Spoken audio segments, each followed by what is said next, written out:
Salut à tous et bienvenue sur l'OM au café. Je m'appelle Romain.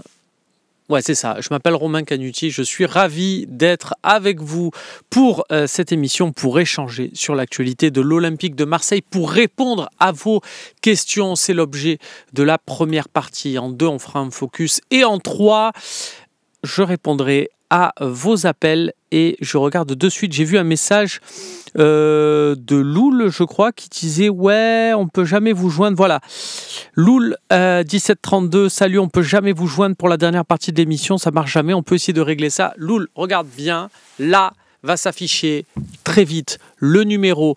Je veux que ce soit toi qui nous appelles, Loul, je compte sur toi. Appelle-nous, s'il te plaît, et fais la troisième partie avec nous. Ça sera un grand plaisir. Les amis, je vous lis, je regarde de quoi on va parler aujourd'hui. Sauna 13 nous dit Monsieur Bastien, l'arbitre de samedi. Et oh là là, oh l'arbitre, c'est Monsieur Bastien. Allez, c'est reparti. J'ai fait bien Jonah Hill là à l'époque là dans... c'était quoi dans le Loup de Wall Street? Non, les gars, dès qu'il y a un arbitre, c'est forcément c'est terrible, on va se faire voler. Je sais pas vous, j'ai rien de trop à dire l'arbitrage de Monsieur Pignard. Par contre, là, pas un mot. Alors, on va aller regarder de suite. Voilà, on perd pas de temps. On va aller regarder notre ami Benoît Bastien. Et on va voir ce qu'on a à lui reprocher clairement. Benoît Bastien, de mémoire, heureusement qu'il était là. On va voir. Attendez, je ne veux pas dire de bêtises. Donc je regarde. Benoît Bastien, cette saison. Ok. Benoît Bastien, cette saison.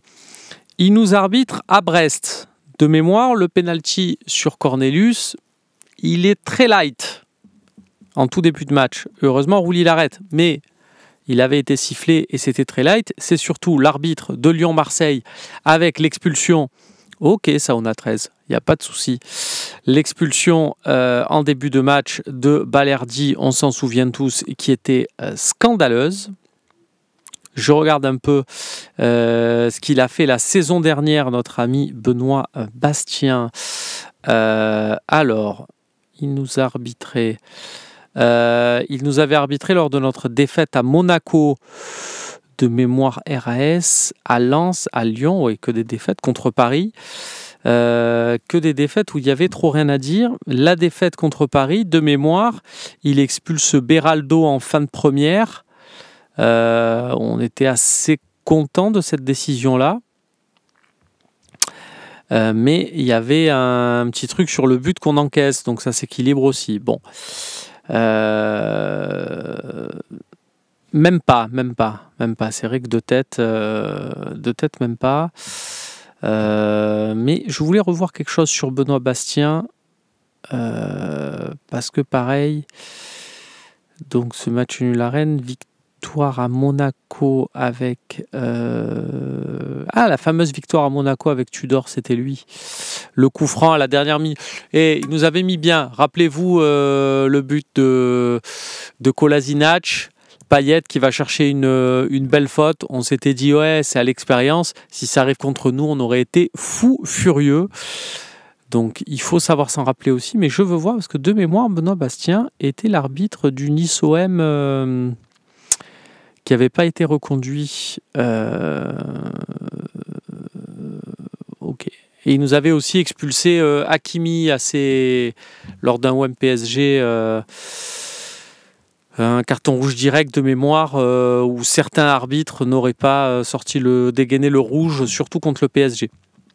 Voilà, tout ça pour dire quoi? Tout ça pour dire que Sauna 13, même s'il reste sur une grosse erreur, notre ami Benoît Bastien, lors du match contre nous à Lyon, bon, on n'a peut-être pas besoin de se dire oh mon Dieu, on va machin, parce que il y en avait pour nous dire regardez, c'est Pignard et on est foutu et nanani et nanana, et au final, bon, il y a trop rien eu à dire sur son match là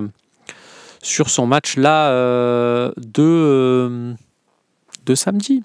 Voilà, de dimanche, pardon.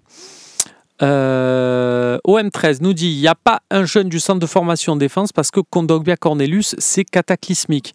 OM13, juste pour te répondre et pour t'expliquer.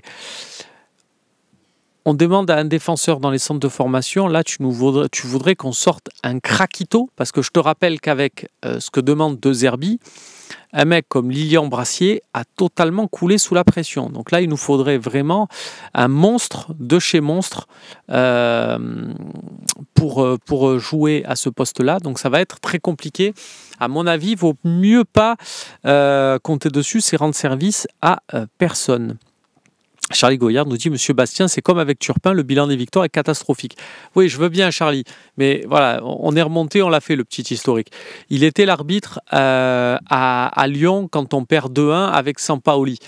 C'est pas de la faute de Benoît Bastien si le coaching de l'entraîneur de l'OM sur cette rencontre est catastrophique. Je veux dire, voilà. Donc, à un moment donné, je veux dire, on peut bien tout dire sur les arbitres, mais ça non. Donc non, Benoît Bastien, je vous suis pas trop les gars là-dessus, même si, je le rappelle, il nous a fait une grosse dinguerie avec Balerdi contre Lyon en début de saison.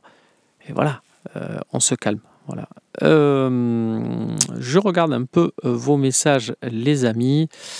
Il nous a carré, mais des fois, il a carré les équipes qui jouaient contre nous. C'est le propre, les gars, des arbitres. Il n'a pas 100%. Sinon, tout simplement, il ne serait pas arbitre. Hein. Le 100%, ça n'existe dans aucun cas. Alors... Romain, t'as pris un coup de soleil ou quoi? Alors là, il n'y a plus les petits yeux, donc il y a le teint de peau. Romain, tu as pris un coup de soleil? Non, il y a peut-être des réglages caméra à checker, mais sinon pour le soleil, ça va. Les gars, il n'y a pas de souci.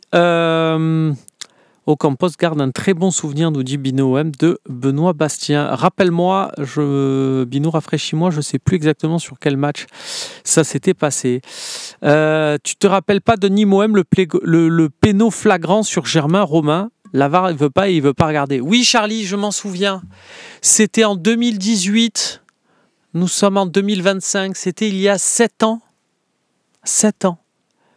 7 ans. Il s'est manqué il y a 7 ans. On va vraiment revenir là-dessus. On est foutus. Hein. Moi, il y a des mecs sur Twitter, je leur ai mal parlé il y a 7 ans. S'ils m'en veulent, je ne suis pas dans la merde. D-Street 47 nous dit: Salut Ro, si tu devais choisir un joueur par ligne de Ligue 1 pour se renforcer, tu prendrais qui? Medina, Abdelli et Emega pour lui. Alors, intéressant D-Street, ce petit jeu. On va regarder un peu ce qu'on peut faire. Le problème là-dedans, c'est que est-ce qu'on est en capacité vraiment de lutter? Parce que le marché de la Ligue 1, il n'est pas fait par les clubs de Ligue 1. Le marché de Ligue 1, il est fait par les clubs à l'étranger qui viennent justement faire leur marché tranquillou pour renforcer leur effectif, notamment les clubs de Première Ligue et de Bundesliga, ceux qui ont les moyens. De fait, tu me parles de joueurs, notamment Emega, qui sont déjà dans le giron de Chelsea. Si on arrive à avoir Emega la saison prochaine à l'Olympique de Marseille, et je le signe évidemment tous les jours, c'est que Chelsea n'en veut pas. Et pour l'instant, il y a une réflexion de ce côté-là, du côté du club londonien. Donc malheureusement, on n'a pas, comment ça s'appelle, on n'a pas la main là-dessus. Mais à regarder, effectivement, on va regarder sur certaines équipes qui marchent bien. Là où on peut peut-être aller prendre des joueurs intéressants. Moi, j'aime bien l'idée d'aller chercher Keito Nakamura à Reims. Parce que Reims, là, ils sont vraiment dans une sale posture. On peut peut-être le récupérer pour pas grand-chose du tout. Et derrière, faire une belle plus-value. Iman Abdelli, j'aime beaucoup, effectivement. Et je pense que ça peut totalement s'inscrire dans un projet où tu renforces ton effectif et tu te pars pour la rotation la saison prochaine. Je pense que c'est un élément, si tu vas le chercher en lui disant « Mon poteau, on te tire d'Angers, on te met à Marseille. Par contre, tu vas peut-être faire que 15-20 matchs dans la saison, va pas falloir tirer la gueule. » Je pense qu'il est suffisamment intelligent pour accepter. effectivement, Facundo Medina, moi je trouve que c'est super intéressant parce qu'on va avoir un peu ce que nous apporte Valentin Rongier au milieu de terrain dans le duel, on va l'avoir derrière. Donc ça m'intéresse. Mais écoute, il faut regarder un peu sur les équipes de Ligue 1, ce qu'on peut aller chercher. Et puis, tiens, je vais me faire le petit test en direct de ce que tu nous proposes. Si je vais chercher sur la Ligue 1, sur la Ligue 1 McDonald's, qui pourrait être intéressant. Alors, classement Ligue 1 McDonald's. Je reprends, les amis, un peu le classement en se disant, voilà, chez qui on peut aller piocher. Vous savez quoi, on pourra peut-être aller piocher des mecs à Nice. Et ça peut être intéressant. Et est-ce qu'on ne parlerait pas aussi, les gars, de Mady Camara? Sérieusement. Mady Camara à Brest, vous ne trouvez pas que c'est un monstre? Vous ne trouvez pas qu'à chaque match, il sort quand même des prestats XXL? Moi, il y a des mecs à Brest. Honnêtement, il y a des mecs à Brest que je vais chercher. Donc, Mady Camara. Et derrière, là, le jeune Niakate Ndiaye. Je trouve ça très intéressant. Voilà, c'est très jeune, mais je pense que c'est le genre de mec qui... Normalement, ça, c'est des recrutements que font Monaco. Monaco, ils arrivent assez facilement à aller chercher, des mecs en Ligue 1, comme ça, sur des petits transferts, et après, ils se font... Rappelez-vous Youssouf Fofana. Rappelez-vous Aurélien Tchouaméni. Voilà. Nous, il faut qu'on arrive à aller chercher, je pense, des mecs comme ça. Et effectivement, moi, j'aimerais bien aller chercher du côté de Brest ce Ndiaye derrière et Mady Camara au milieu, que j'aime beaucoup et qui, je pense, nous apporterait un plus parce que voilà, il a cette faculté aussi d'aller frapper. On a beaucoup parlé, par exemple, d'un Benjamin André. Je trouve que c'est quand même super intéressant. Donc j'irai chercher ces deux joueurs-là. Après, du côté d'Auxerre, il faut peut-être se pencher sur l'ami Jubal là derrière, qui est vraiment un mec. Alors il y a Jubal, il y a Akpa, mais Jubal, voilà, encore une fois. On ne parle pas d'un craquito derrière. Si vous me dites tu préfères recruter Jubal ou Aymeric Laporte, je vais vous dire je préfère Aymeric Laporte, évidemment. Mais pourquoi je vous parle de ça? Je vous parle de ça parce que je me dis, tiens, c'est des mecs qu'on peut prendre pour enrichir l'effectif et puis ils peuvent passer un palier chez toi. Donc, à voir. Jürgen Volp nous dit, Camara, le costume ne serait-il pas trop grand comme pour Brassier? Écoute, on ne peut jamais savoir à l'avance, mais écoute, moi je vois quand même un joueur de caractère et je me dis que ça peut être top. OM13 nous dit Magnetti, profil à la Romain Alessandrini. Ouais, c'est vrai qu'on peut aussi aller chercher l'autre, Hugo Magnetti. Moi, encore une fois, c'est des mecs, je veux pas qu'on soit dans une optique de se dire on le prend parce que c'est l'enfant du club et on doit payer. Voilà, je pense qu'il y a deux formules et le marché de toute façon de la Ligue 1 avec les droits TV, on en a beaucoup parlé, est en pleine expansion.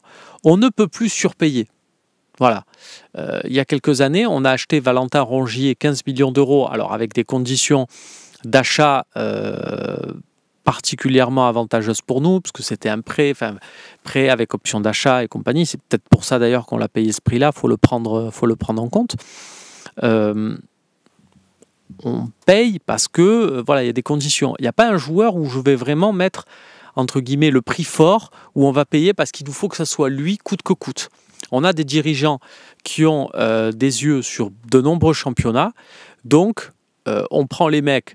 On fait une offre, les clubs ont besoin d'argent, donc il n'y a pas de « Ah ouais, mais c'est l'OM, vous allez faire la Champions League, donc je vous propose plus ». C'est fini ça. Ça, je ne veux plus en entendre parler. Vous avez besoin d'argent. Iman Abdelli, par exemple, on vous met 4 millions d'euros sur la table. Vous voulez pas, tant pis. Vous voulez pas, on se tourne vers un autre profil. Et on va voir. Il y en a un en Ligue 1, et parce que je le vois passer là dans le chat. Il y en a un en Ligue 1 sur lequel je suis prêt à mettre Vraiment, ce que va me demander le club, et si on me dit c'est une priorité de recrutement, j'y vais parce qu'il jouerait dans un grand championnat, je dirais le même truc, c'est Bafodé Diakité, qui nous avait fait bien mal, avec Lille. Pourquoi ? Parce qu'on a besoin de quelqu'un à ce poste et que je trouve que lui, il est vraiment très, très, très, très, très bon. Il est déjà au niveau de l'Angleterre pour moi, même s'il a ce déficit de taille qui risque peut-être, qui va être une aubaine pour nous parce que les très gros clubs anglais ne vont pas se positionner dessus. Donc Bafodé Diakité de Lille, moi c'est un mec qui m'intéresse. On va peut-être attendre la fin de saison de voir un peu comment ça se déroule pour Lille, si qualifie en Ligue des Champions, si Ligue Europa, si voire Conference League. Et à ce moment-là, on va voir ce qu'on en fait. Les amis, c'est la fin de cette première partie. On lance la petite coupure pub. Et pour les abonnés, on continue ensemble. Federer Maestro qui nous dit « T'es allé au Burger King, Romain ?» Alors belle anecdote, tiens, ce sujet, mon cher Federer Maestro. Donc rappelez-vous Enzo qui nous avait dit viens au Burger King à la Valentine, c'est la famille, ça fait plaisir. Je suis allé faire un tour et on m'a dit monsieur, il n'y a qu'un Enzo ici, il travaille de nuit, vous voulez quoi? Donc je suis allé tout penaud à ma borne, j'ai fait ma petite commande pour moi, pour Loïc Lachaud, et je suis rentré au bureau, voilà, la tête basse, mais le sac chaud, et c'est finalement le plus important. Je regarde un peu ce que nous dit, Jürgen Klopp nous dit avec des joueurs du type Benjamin André, mais justement, faut des joueurs type Benjamin André, faut les prendre avant que ça devienne Benjamin André, qui soit solidement installé à Lille et que ça coûte, enfin on va dire que ça fait un peu trop. Oh, j'aime beaucoup cette ref Corben Dallas Multipass qui nous dit Moses Simon, son agent, ça fait 3 ans qu'il dort. J'en parlais hier, Moses Simon, c'est un joueur visiblement qui préfère rester dans un club comme Nantes où il joue tous les matchs, où tout le jeu passe par lui, que de jouer dans un club comme l'OM où il ne sera pas un titulaire indiscutable. Donc il faut voilà, être conscient de ça au moment où on se dit tiens, est-ce que c'est possible ou pas? J'ai pas la ref de Charlie Goyard qui nous dit mais Medina face à l'Inter il va parler en quelle langue? Je vois pas trop à quoi tu fais référence. Kubo, le japonais de la Real Sociedad, je kiffe trop. Ouais, c'est un peu un joueur frisson, mais lui pour le coup, si on se plaint de l'adaptation de certains joueurs Ligue 1 à Marseille, Kubo à Marseille, je demande vraiment à voir. Tiens les amis, ah, il y a des joueurs de Ligue 2 aussi qu'on nous propose. Pagis. Est-ce que Pagis, on se leurre pas parce que c'est son nom? J'ai vu Lorient 2-3 fois, je me dis, est-ce qu'il n'est pas un peu surcoté? Il nous met des buts de classe, mais il n'est pas vraiment régulier. Pablo Pagis, qui joue à Lorient. On enterre déjà le projet Bennacer. J'aime bien. J'aime bien parce que j'ai presque envie d'en faire une partie de Bennacer. Vous savez quoi? On va peut-être démarrer la deuxième partie de cette émission là-dessus.